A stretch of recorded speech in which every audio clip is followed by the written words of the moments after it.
Hi everyone, it's so nice of you to join us today to talk about what science instruction should look like in the classroom. In this webinar, What is 3D Science? An explanation for special education teachers. I am Renee Shirley Stevens, the Content Integration and Special Education Specialist for Science at the Georgia Department of Education. And I want to start today by giving you a little bit of background information about myself and how I started my journey into the field of education. And then we're going to talk about how the standards are constructed, what 3D science actually is, and all of the pieces of 3D science teaching. Then we're going to look at a lesson and talk about what it looks like in our classrooms. So first, I want to say that I started my journey into science education with a degree in biology. I had planned on being a veterinarian, and as part of my master's degree, I was teaching, and I found that I loved teaching, and so I switched my paths and got my master's in teaching. And my first job was as a special education teacher rather than a general education teacher. I taught in a small group setting and as a co-teacher in a science classroom. Then I moved districts and became a general education teacher that served general education students and special education students. As part of that experience, I want to say that I have been a co-teacher from both sides of the aisle. At times I was the special education teacher, and at times I was a general education teacher in a co-teaching pair. I have also served various student populations and worked to refine my teaching practice to reach all students. So as I put together this webinar, I thought about all the things that would have helped the special education teacher in me when the standards changed to GSE and caused a shift in science instruction. So let's start by talking about how the Georgia Standards of Excellence are designed. Each standard begins with obtain, evaluate, and communicate, which is one of the science and engineering practices. Then they contain another separate science and engineering practice and a disciplinary core idea. Now, why is this important? It gives context to science that students can use to help make sense of the world from a scientific perspective. When you look at this slide, you'll notice that the obtain, the evaluate, and communicate are color-coded. You also see that the science and engineering practice is underlined in blue, and the disciplinary core idea is underlined in green. The disciplinary core idea explains the what. What are students focused on? The science and engineering practice gives the how. How do students relate to the material? And the why is the phenomenon that helps students make connections to the real world. So why was this change made? Tons of research went into evaluating the science standards before and during the Georgia Performance Standards. This research was used to inform the writing of the Georgia Standards of Excellence. This research appeared in many books and then was put together in a framework book that I am going to show you and discuss. If you look at this slide, the framework book is on the far right, and it contains the core ideas, the science and engineering practices, and the cross-cutting concepts. The framework book is also known as the Framework for K-12 Science Education. It is the book that contains much of the research and information that was used in writing the Georgia Standards of Excellence. The book contains information about the overarching themes of science teaching in all science courses K-12. This book is available online, and I am including the link on the resource PDF that is attached to this video. So now that you know how the standards were written and why, I will explain what that means for teaching. It means that we are now teaching science in 3 dimensions. So let's talk about all 3 of the dimensions. They are the disciplinary core idea, also known as the content, the science and engineering practices, how students will engage with the content and show mastery, and the cross-cutting concepts, the big ideas that span all science disciplines. So let's start by talking about the disciplinary core idea. This is what we think of as content. These ideas fall into the categories of life science, earth and space science, physical science, or engineering and nature of science. These core ideas are limited in number, And we're going to look through the ones that are considered core ideas for each area. These are the core concepts in science that students need to understand and see how they impact everyday life. So let's first look at life science. These are the core ideas for life science. These concepts appear in any course that has standards for life science. These core ideas fall into molecules to organisms, structures and processes, structure and function, growth and development of organisms, matter and flow of energy, information processing, ecosystems, interactions, energy and dynamics, interdependent relationships in ecosystems, cycles of matter and energy transfer, ecosystem dynamics, heredity, inheritance and variation of traits, and evolution, unity and diversity, evidence of common ancestry and diversity, natural selection, adaptation, biodiversity in humans. Now let's look at the core ideas for physical science. These are the disciplinary core ideas for physical science. These concepts appear in any course that has standards for physical science. Matter and its interactions, structure and properties of matter, chemical reactions, nuclear processes, motion and stability, forces and interactions, forces in motion, types of interactions, stability and instability in physical systems, energy, definitions of energy, conservation of energy and energy transfer, relationships between energy and forces, energy and chemical processes in everyday life, waves and their applications in technology, wave properties, electromagnetic radiation, information technologies and instrumentation. Now let's look at the core ideas for earth and space science. These are the disciplinary core ideas for earth science. These concepts will appear in any course that has standards for earth science. So the core ideas here are Earth's place in the universe and its stars, Earth and the solar system, the history of planet Earth, Earth systems, Earth materials and systems, plate tectonics, the roles of water, weather and climate, and biogeology. Then Earth and human activity, natural resources, natural hazards, human impacts on Earth systems, global climate change. So each of the disciplinary core idea areas have an entire chapter in the framework book dedicated to them that helped inform the depth of the standards at the different grade bands. So next, let's talk about the science and engineering practices. The science and engineering practices, also known as the SEPs, are the behaviors that students will engage in to do science. All science classes use the same 8 science and engineering practices K-12. So this quote, engaging in the practices of science helps students understand how scientific knowledge develops.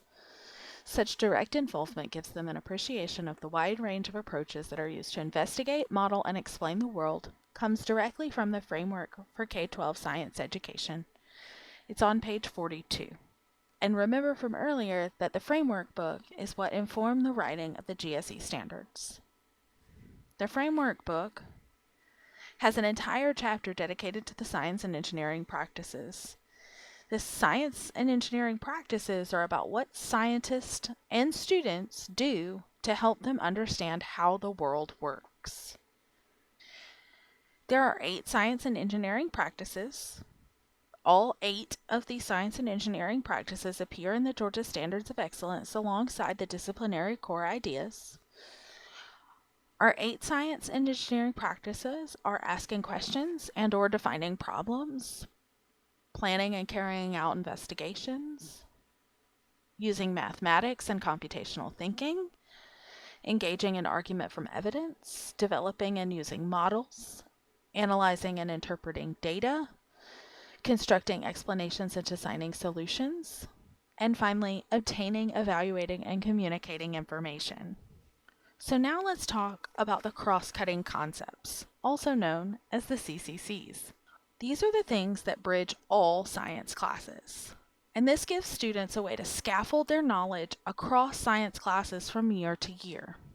So let's look at what the framework has to say about the cross-cutting concepts. The quote from the framework book is it provides students with an organizational framework for connecting knowledge from the various disciplines into a coherent and scientifically based view of the world. This is on page 83. These span all science courses, and they help students understand the world from a scientific standpoint. These are the 7 cross-cutting concepts that span all science courses K-12. All grades use the same 7 cross-cutting concepts. They are patterns, system and system models, stability and change, structure and function, cause and effect, energy and matter, and scale, proportion, and quantity. These are not explicitly stated in the Georgia Standards for Excellence. This is because the cross-cutting concepts that fit specific content is more flexible and may depend on how the content and the science and engineering practice is being delivered. So let's talk about how 3D science positively impacts student learning. I want to start with the disciplinary core ideas, or the DCIs. They're important because they are the major content pieces. However, if they're taught all alone, students are in danger of just memorizing content and not gaining knowledge of how science functions in the real world. So it's important that the disciplinary core ideas are taught in conjunction with the SEPs and cross-cutting concepts. An example of a disciplinary core idea would be structure and function of an animal or plant cell in life science. Remember that the disciplinary core ideas are contained within the Georgia Standards of Excellence for our science courses. Now let's talk about the SEPs, the science and engineering practices. They're important because they are what students should be doing in class. The SEPs are what scientists do in the real world and therefore are important as a way to encourage students in scientific thinking. The SEPs give students a meaningful way to engage with science content that provides connections to what scientists do in the real world and how they should be thinking about science. The SEPs can also be used to build confidence in the science classroom by providing real ways for students to connect with the material. Keep in mind that the science and engineering practices are also contained within the Georgia Standards of Excellence. And the last piece, the cross-cutting concepts, or CCCs, are the concepts that bridge all science classes. Since the cross-cutting concepts bridge all science courses, it provides a way for students to scaffold their knowledge. It gives them something to build their knowledge on. Keep in mind that the cross-cutting concepts are not explicitly stated in the Georgia Standards of Excellence because they're more flexible in how they are applied to the material. That does not mean that they are less important. It means that the teacher is going to need to identify the cross-cutting concepts that goes well with a particular lesson or topic based on what fits the instructional needs of students. All 3 parts of science, the disciplinary core ideas, the science and engineering practices, and the cross-cutting concepts, should be taught in conjunction with one another. This leads students to have a more comprehensive view of science. And then they can use that comprehensive view of science to build their knowledge, their problem-solving skills, and their scientific literacy. So now let's look at a 3D lesson and see how it could actually be applied within a classroom. So if you look at the slide, this is the standard for the lesson that we are going to look at. It's a 5th grade lesson that focuses on life science. It's S5L4, obtain, evaluate, and communicate information about how microorganisms benefit or harm larger organisms. And we're going to look at element A, construct an argument using scientific evidence to support a claim that microorganisms are beneficial. So the first step here is to provide students with a phenomenon. And the phenomenon that we would use for this lesson is to show them a picture of yeast, or show yeast actually doing this, where it forms a bubble solution, and ask the question, is it helpful or harmful? And you give them a little bit of time to discuss within a group or within the class to talk about what their ideas and thoughts are about this phenomenon. You're not looking for answers, you're looking for ideas. Keep in mind when you're looking at a phenomenon, it's something that is real life.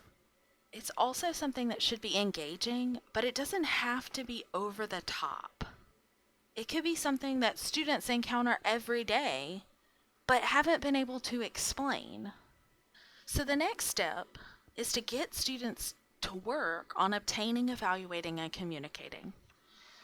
So after observing the yeast demonstration or looking at an image, students can start to construct an argument about how some organisms are beneficial.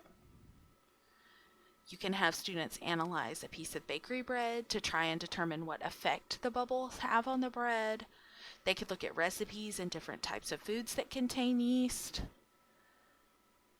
And you'll notice here that I put the science and engineering practice in blue and one of the cross-cutting concepts in green. So the next step would be for students to obtain information about other foods like yogurt, cheese, antibiotics, and try to determine how the structure and function of yeast help makes all these products. And you'll notice I again highlighted the science and engineering practice in blue and the cross-cutting concept in green. In small groups, students could then produce posters that communicate their argument with evidence from obtaining information about beneficial microorganisms. Then students could present their findings in a share session and share feedback with each other respectfully. Now we have another science and engineering practice with communicate. And ultimately, the disciplinary core idea is interdependence of organisms, which is a life science disciplinary core idea. So as students work through this, they're going to need support, and there are going to be things that you have to provide them. But since this webinar is not focused on that, that will come in a later webinar, I just wanted to point out how 3D science looks in the classroom and how your lessons can be changed or tweaked to be a 3D lesson. So the final thing to look at with a 3D lesson are some ways that you can assess how students are understanding the material as they move through the lesson. So these are some questions that deal with the cross-cutting concepts of structure and function and cause and effect, which are the two cross-cutting concepts that I highlighted within the lesson. You could ask these questions as you're moving around in the groups, or you could pose them to the whole class for a discussion. You could also turn it into a writing assignment or use technology to try to get information back from students so you can see where they are and see what supports are necessary to help them move towards an understanding of microorganisms being beneficial. Now, with that being said, our classrooms now look a little different. As we have shifted towards this 3D model, our students are doing more. They should be more engaged and should be doing things that scientists might do, so that they're gaining a comprehensive view of what science looks like in the real world. This will help them gain problem-solving skills and be more scientifically literate. So, I have given you a ton of information today, and I thank you all for joining me. I hope this webinar was informative and helped everyone understand what science instruction should look like using our Georgia Standards of Excellence and 3D Science. I've included contact information for myself and the rest of the Georgia DOE Science team. Amanda Bice is the Science Program Manager, and Keith Crandall is the Science Program Specialist. Feel free to reach out to any of us with questions, and also consider following us on Twitter at Godot Science to receive the latest news from the Godot Science team. Also, be sure to check out the PDF that is attached to this video for additional resources to assist you in learning about 3D science. Thank you very much. Bye-bye.